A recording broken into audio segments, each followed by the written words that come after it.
Chapter 12.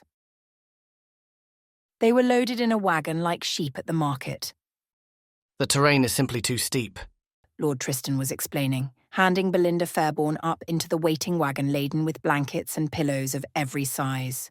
He waited until she settled her skirts, then strode over to collect her sister and guide her up the steps placed at the open end of the wagon by the footman. What valleys we will cross, He continued. are strewn with ruts and rocks. Too dangerous, I'm afraid. Can't have any of my precious spring blossoms thrown from your mounts. Ugh. Madelyn grumbled. More likely his concern is for his horse's welfare alone. She muttered under her breath. Standing with arms crossed over her chest in a mutinied manner, her grey wool cloak whipped and flapped in the brisk wind. Her wide-brimmed bonnet was secured to her head with numerous pins and a band of yellow ribbon tied tight under her chin, but the breeze still threatened to lift it off her head. Charlotte stood next to her, spectacle-free and apparently sinking in the mud from the previous evening's downpour, and sinking fast. Her friend was at least a foot shorter. Madelyn looked down at Charlotte's feet with avid concern. Only there wasn't any mud, just gravel. A niggling suspicion surfaced in her mind. Charlotte Green, Madelyn admonished. are you slouching? Charlotte only gave her a side glance, hesitant to break her attention from Lord Tristan. Ah, do I look like I'm slouching? I suppose not. A frown wrinkled her brow. That is, if one isn't aware of your true stature. Good, Charlotte mumbled out of the corner of her mouth. because I am. Madelyn's jaw dropped. Whatever for? Shh, Maddie. Charlotte pleaded. Relaxing her defensive stance, Madelyn stared down at her friend with a sense of wonder and growing amusement. Let me guess. She whispered. Lord of Perfection doesn't like tall women. Charlotte nodded solemnly, trembling a touch from the effort it took to hold herself with bent knees for an extended period of time. Tell me this. Do you see Miss Laura Ellis here? Madelyn glanced about. The long-limbed blonde was nowhere to be seen. Don't tell me he got rid of her too. As a matter of fact, he did. She left this morning during breakfast, in a fit of tears. But why would she leave? Madelyn asked, knowing the woman had set her bullseye mark on Gabriel's heart instead. You might have too if he told you that your skirts were so long that he fancied he could use the material to drape one of the towering columns in the ballroom. Oh dear. Madelyn exclaimed, regretting now that she had arrived at the breakfast table after just about everyone had finished. It didn't end there. He went on to say that he'd prefer to have a bride whose feet wouldn't hang off the end of the bed. Ugh. Madelyn's mouth dropped open again. She was mortified, Charlotte continued in a whisper. called him a libertine, and dumped an entire pitcher of cold milk from the side table onto his lap. Good Lord, wait, what did he do? Well, Charlotte said, blinking. jumped up, of course. I couldn't quite make out the look on his face. No spectacles, you know. But I think he was laughing. No doubt the coxcomb thought he was being droll. I'm not certain. It was sort of... Oh, I shouldn't say. Go on. Madelyn urged. He's almost done handing up Harriet. She looked over her shoulder and spied 3 riders approaching through a clinging cloud of mist on the crest of a hill. The party looked to include Gabriel, Lord Fairborn, and Lord Rothbury. This jaunt to the falls seemed less appealing with every passing second. Her heart lurched as Gabriel touched the rim of his beaver topper in apparent greeting to her, though the affable gesture was outshadowed by his scowl. The memory of their kiss in the dark corridor spurred a shiver of awareness to skip down her spine. She cleared her throat, suddenly burdened with the predicament of how one was supposed to behave in the light of a new day following such a scandalous encounter. She'd kissed him, for heaven's sake. Not that he was an unwilling participant, but still, never in her life would she have dreamed that she would be found in this situation. Perhaps pretending nothing happened at all was the easiest approach, if not the most cowardly. Do tell me what you had meant. Madelyn pressed, pretending she hadn't noticed the Duke at all. Well, it isn't at all very cordial of me to say, but Julianne Campbell constantly proclaimed she was most definitely the greatest beauty in all of England, and Laura Ellis often reminded all of us that men preferred long, sleek limbs. So, Lord Tristan's remarks almost felt— She shrugged. I don't know. I'll just say their reactions to his criticisms were interesting. Madelyn shook her head in disapproval. He certainly isn't a gentleman. Surely you now see how low the man can stoop, how callous and insensitive. Again, I beg you to see his true character, Lottie. Why set your cap for a man so well equipped to inflict pain? But her query went unanswered as the man in question settled his gaze on her friend, crooking his finger at her, while the breeze ruffled his dark, auburn locks. You're next, Miss Green, he said. Madelyn stayed her with a gentle nudge of her elbow. About the slouching, she said quickly. You're forgetting a most important detail. And that would be? You, dear, are as short as I am. Charlotte took a deep breath, apparently contemplating the benefits, if there were any, of continuing to pretend to be something she was not. She nodded her reluctant agreement and cast Madelyn a small, thankful smile. I have been silly, haven't I? Bending forward, she feigned dusting off her skirts, straightened to her full height, then flounced over to a patient Lord Tristan, who made a great show of handing her up the steps and into the wagon. I say, Miss Green, he whispered into Charlotte's ear, and Madelyn strained to hear his softly spoken words over the twitter of the other girls in the wagon. After dinner this evening, would you care to accompany me to my private library? His blue gaze, falsely innocent in appearance, dipped to Charlotte's mouth as he waited patiently for her response. I'm afraid disappointment haunts me ever since we missed our chance after the musicale the other evening. The smooth wretch! Madelyn's eyes narrowed as she itched to march over and yank him away from her fragile friend by the tops of his ears. Alas, such a display would surely mark her as a madwoman, not to mention prove to the pompous scoundrel just what her mission was, to keep Charlotte safe from his lecherous advances, and then he'd probably want Charlotte all the more. Snorts from the mighty horse hitched up to the wagon as the beast shook its heavy head and jangled the harness barred Madelyn from hearing Charlotte's reply. Frustrated, Madelyn pressed her lips together tightly and looked over her shoulder. She nearly started in surprise when she found the Duke staring down at her from atop his shiny black mount. To her mortification, Gabriel nudged his horse closer to her and, after dismounting in one fluid movement, surprised her further by taking her left arm and threading it with his right.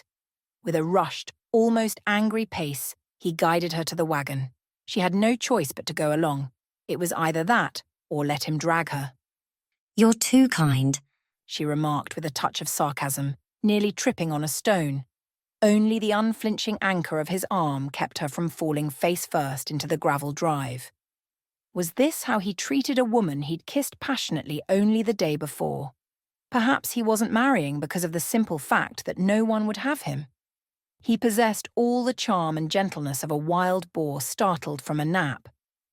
You're creating quite the stir by your attendance on me, she said, noting Bernadette's pout, Belinda's gaping affronted mouth, and Harriet's squinty-eyed glare. Pray, I wonder why you singled me out. As do I, he said dryly. His casual remark stung. What makes you think I prefer your escort to that of your brothers? He looked down at her, raising a dubious brow. Feeling guilty already? You'll not sway my opinion now. They reached the steps placed by the wagon, stopping abruptly. Madelyn studied his gaze with confusion. She'd be damned if he thought she should feel guilt over protecting her friend. Was this the sort of confession he wanted? Was this the dangerous game of which he spoke? He smiled down at her and she nearly shrank back. Gone was the half-adoring, half-captivated predatory gleam that he managed to fix on her since their first meeting. In its place sparked something altogether different, a curious mix of emotions. In his sparkling blue depths, she spied a dash of discontent, a restrained resentment, and a darkly sensuous promise. Somehow she knew, without a doubt, that had she been alone with him at this moment, her virtue would be sorely threatened. Madelyn pulled her arm from his, despising the shiver rippling through her. Standing between both Devine brothers was a disconcerting sensation. Their tall forms and solid board chests deftly blocked the wind, and Gabriel's body heat seemed to sear through the fabric of her cloak. Through some unspoken language, Lord Tristan only offered her a crooked grin, then strode to his mount, his actions allowing his elder brother the opportunity to guide her. Heat permeated through Gabriel's gloved hand to her own as he took her hand in his and led her up the steps. The sensation was not a new one, and she foolishly thought that was all of his touch she would have to endure.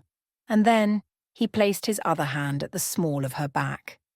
She kept her head down, scooted next to Charlotte, the pointed stares of Harriet and the twins burning holes in her already flushed face. Once Miss Haywood is settled, we'll be off, Lord Tristan exclaimed, mounting his horse. He acknowledged the other men choosing to accompany them, then turned to his flock in the wagon with a wide grin. I apologise for the cramped quarters, my fair creatures, but the view, I promise, is worth the jostled ride. Wedging herself between two overstuffed faded red pillows, Madelyn tried to relax. If these were the same falls she visited as a child, there were certainly more ways to get there than in a padded wagon through the mud. The footman put the step under his seat in the front of the wagon and hopped aboard.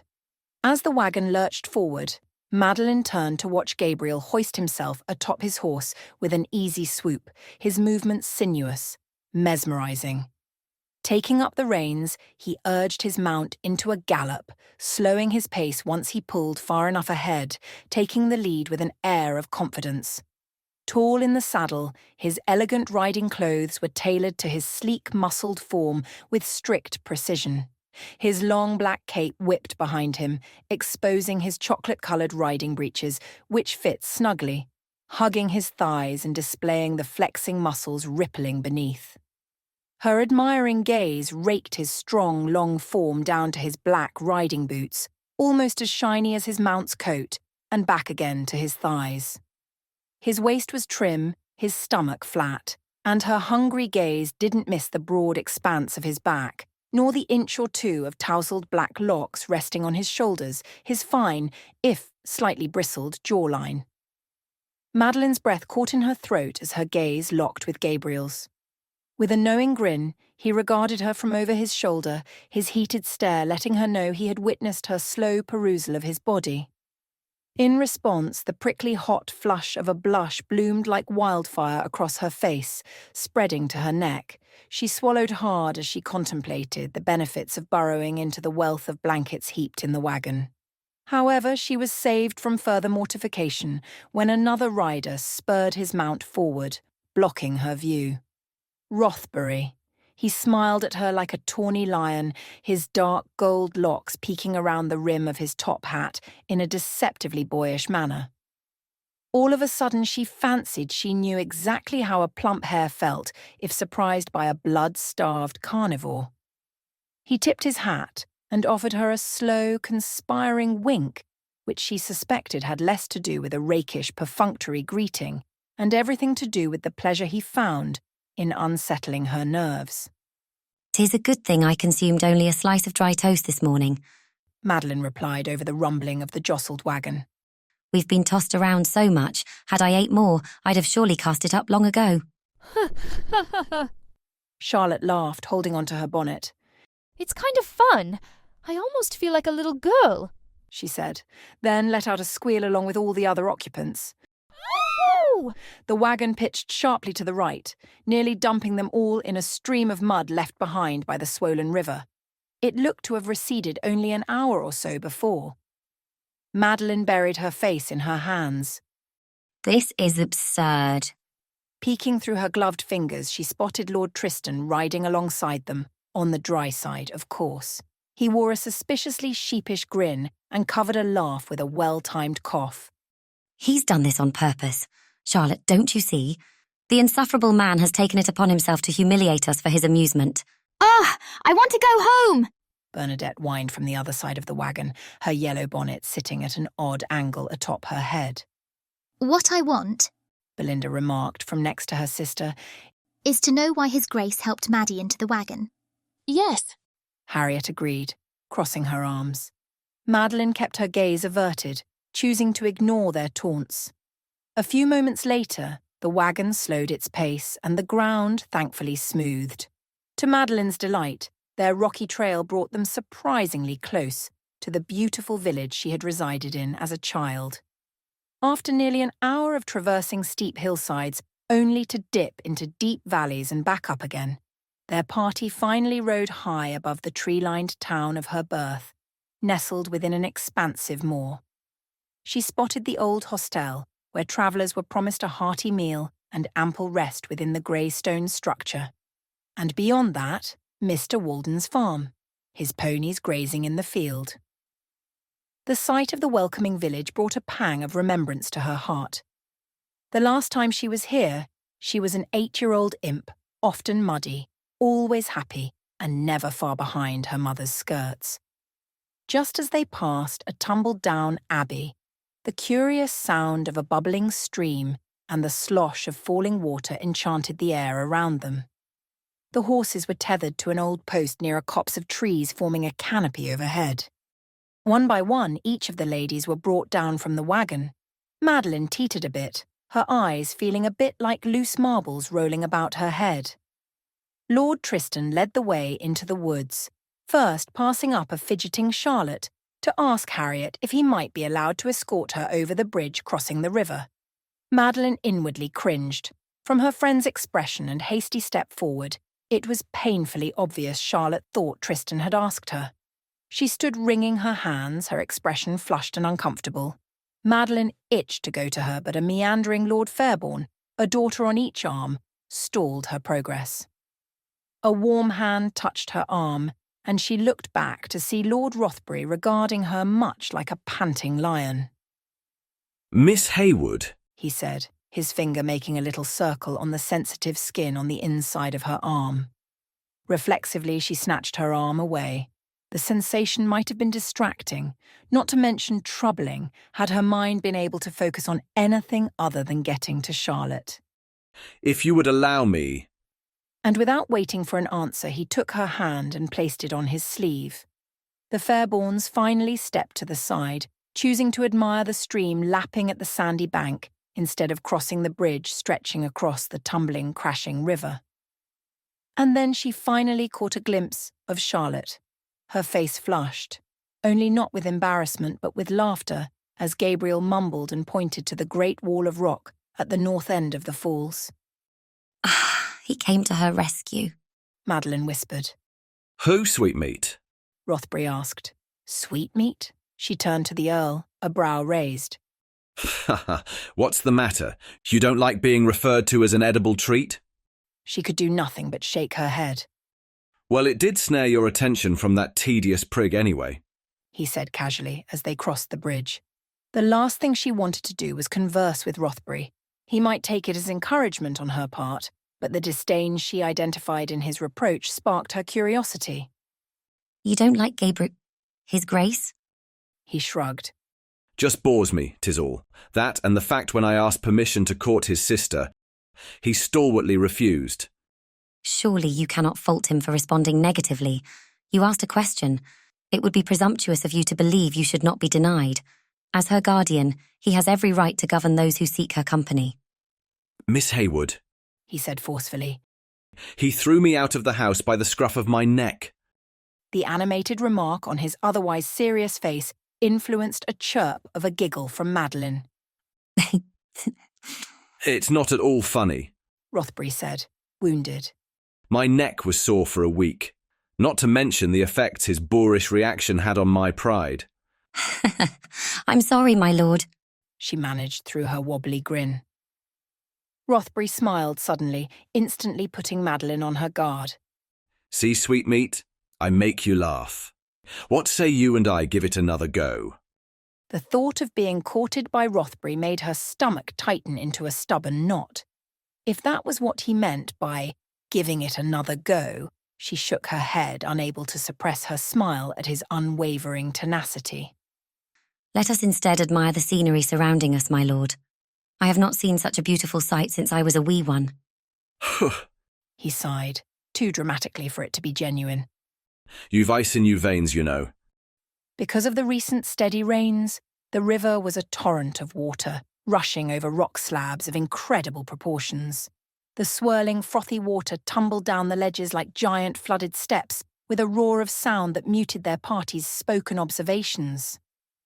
Farther down, the rushing of the falls eventually settled to a placid stream as the river widened at the base, trees reaching over the water like the sheltering arms of a parent soothing a wound-up child. It was there that their group dispersed. Some poked about the trees, exploring their naked, exposed roots, which twisted and crawled about the ground. Others, mostly the men, gathered farther down to talk of fish and game. Madelyn stayed close to the water's edge, squatting as she hunted the ground for bits of flat rocks to skip across the water. Despite its impropriety, she had taken off one of her gloves so as not to soil it as she picked through the sandy pebbles on the bank. Besides, everyone else seemed preoccupied. There were no society matrons patrolling the area, ready to box her ears for removing a glove. The crunch of gravel caught her attention. Without standing, she pivoted on her heels and found herself staring at Gabriel's muscular thighs as he squatted next to her. Blinking, she raised her head, meeting his blue stare, which sparkled with a light of their own as the water reflected within them. She watched the play of muscles in his throat as he spoke. These should do. She looked down, noting he held 3 smooth, flat stones of various size and shape. Thank you. She reached into his palm to take them, noting too late he had removed his glove as well. Their bare skin touched and a zing of sensation skittered through her. Tenderly, he captured her hand in his by curling his long, bare fingers over hers. You have to dig for them, as the children from the village come here often and find the best stones, He said. She nodded. I know. I used to be one of those children. This seemed to intrigue him, and he arched one coal-black eyebrow. Born and bred in Yorkshire? Then you're made of hardy stuff. You lived in the village? She smiled with pride. I lived at Willowbrook Cottage. I know that place. He murmured. 'Tis a beautiful structure. I used to pass it while taking my riding lessons as a lad. Did you live there long? Until I was 8. When my mother became sick, my father moved all of us to London to be closer to her physicians. From your expression, I can see they were useless. He said softly. Madelyn swallowed a tickle in the back of her throat. They said she was born with a weak heart, and it was a miracle she had lived as long as she had. They confined her to bed, urged her to rest, and informed us never to distress her. When her strength was finally depleted and she left us, I yearned to return to Yorkshire. Gabriel nodded. To come home? Yes, Madelyn said, smiling at his perceptiveness. there was nothing for me in London, only the painful memories of my mother slipping away. She took a deep breath, steadying her emotions. But by then father had become entranced by the delights city life could offer him, and I never saw home again.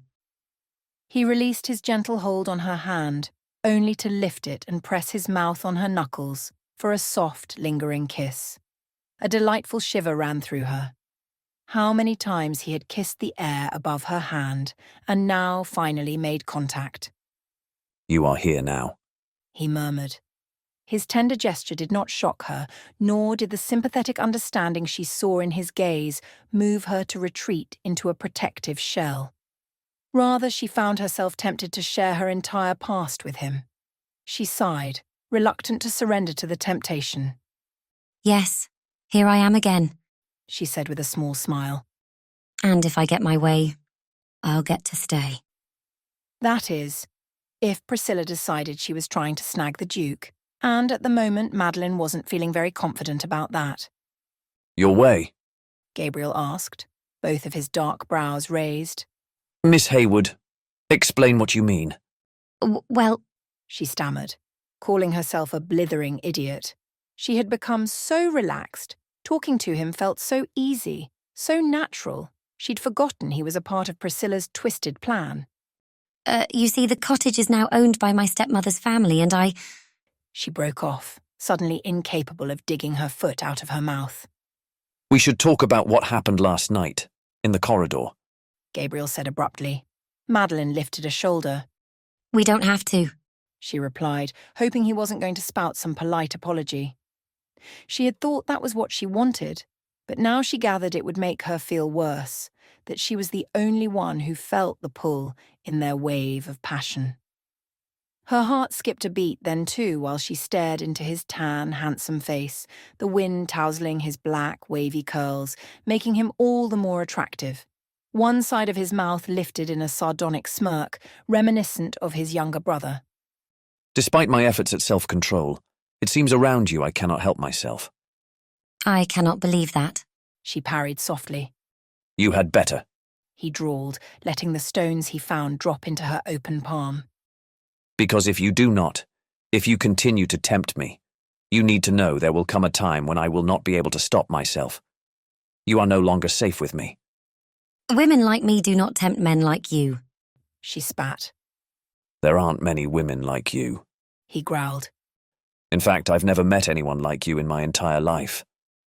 I don't believe you, she said automatically, though she had to admit her argument was losing its strength. She could no longer ignore nor discount the heat building between them, no matter how implausible. He took a deep breath, exhaling slowly. To disbelieve me at this point would be putting your virtue at a grave risk. The sounds of the falls and birds and wind evaporated from her mind. There was only her and Gabriel. His steady, studying gaze dropped to her lips, and she swallowed, aroused and oddly undisturbed by his warning. If we were alone, she said, staring at his mouth as well. Would you kiss me? Miss Haywood, if we were alone, I would not hesitate to lay down my cape and take you right here on this bank. If you continue to play your part in this infernal game... The comment halted her blush and took her aback. A game? There you go again with this game. What is your meaning, sir? His jaw tightened, a muscle working in his cheek. Do not pretend to misunderstand me. Misunderstand you? I cannot even begin to comprehend the words coming out of your mouth. You've been speaking in riddles ever since you pinned me against the wall. Pinned you? Ha ha. He gave a short laugh. You were willing and ready. Ha! A short, exasperated exhalation left her mouth. Besides, he added, if you will recall, I told you to return to the safety of the others straight from the beginning.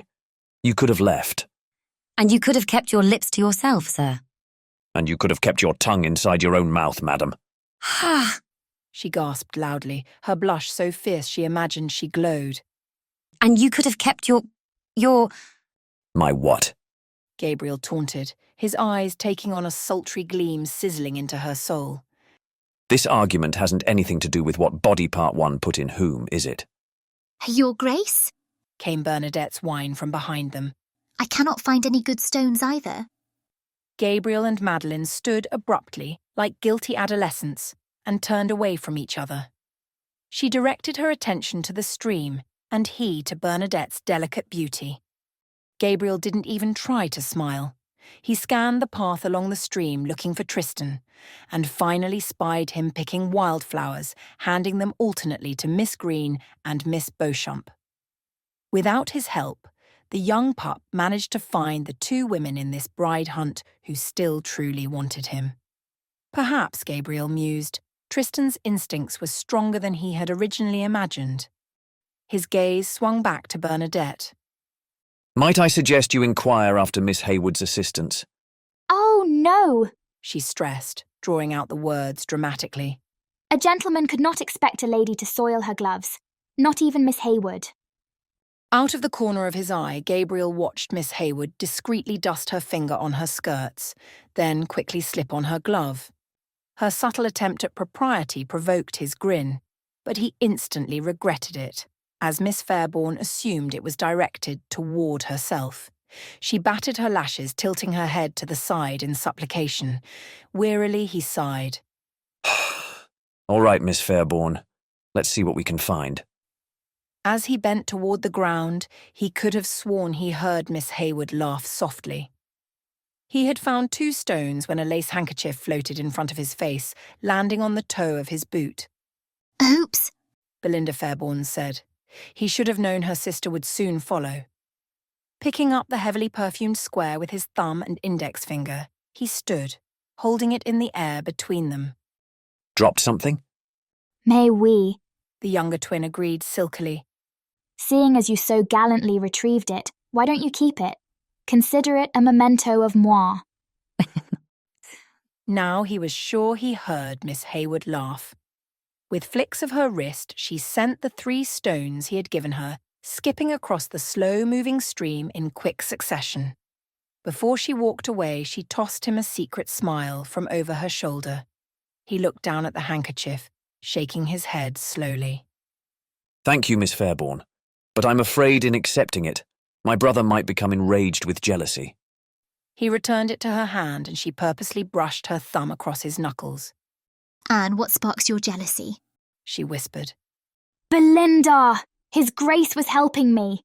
Bernadette cried. Why would he want to help you when talking to me is far more appealing? Belinda softened the rebuke with a giggle and winked at Gabriel. And so it began. Discretion might have been in the Fairbairn sisters' original plan, but the palpable sense of competition between them propelled them to desperate heights. By the time they were all halfway back to Wolverest, Madelyn had her fill of watching Gabriel bandied about in a Fairbairn-orchestrated tug-of-war.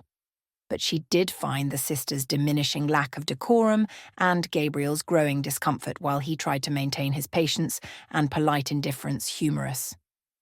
She could have let Charlotte in on her secret knowledge, telling her that the twins no longer wanted Tristan, but feared that would only encourage her friend and set her up for eventual disappointment and pain. Their party was a mere mile away from the castle when the skies suddenly clouded over and a light drizzle began to fall. Gentle, distant thunder rumbled in the distance. In reaction to the rain, the driver urged the plough horse to a faster pace. And then it happened. A freak spear of lightning cracked like the wicked snap of a whip directly in front of the wagon.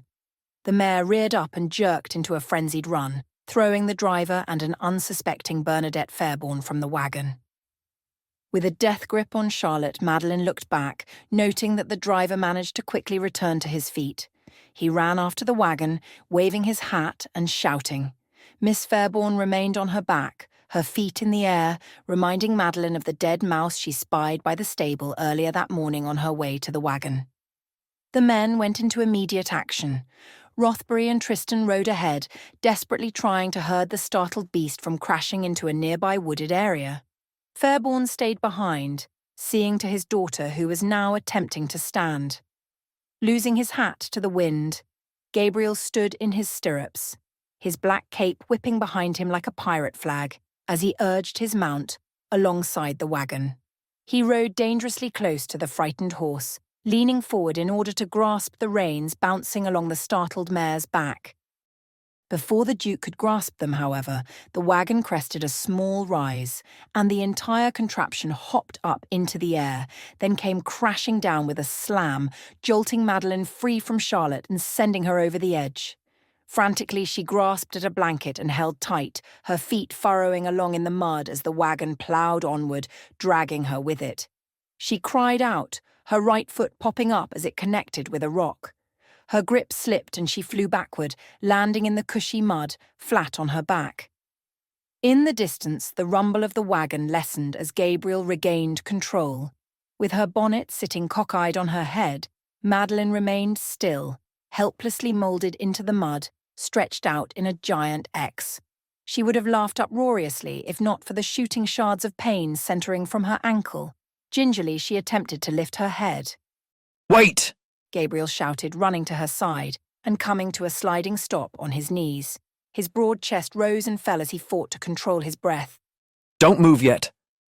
To her surprise, he proceeded to expertly pat down and inspect her entire body, the tips of her fingers, her wrists, down her arms, shoulders, and collarbone. Tell me if anything hurts. He smoothed her every rib, working from the back to the front, utterly oblivious to the effect his light touch had on her body. The light drizzle and, she suspected, sweat from their ordeal dampened Gabriel's obsidian hair, leaving wispy locks to frame his face and feather across his neck. Goddamn fool. He looked up from his work and centered his azure glare across the lawn at Tristan, who stood consoling Charlotte, Belinda and Harriet. The footman tended to the horse along with Rothbury. He should have listened to me and cancelled this blasted trip to the falls.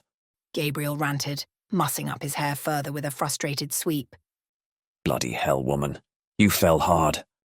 Her breath caught as his warm hands rolled over her hips and gently pressed her leg bones and knees.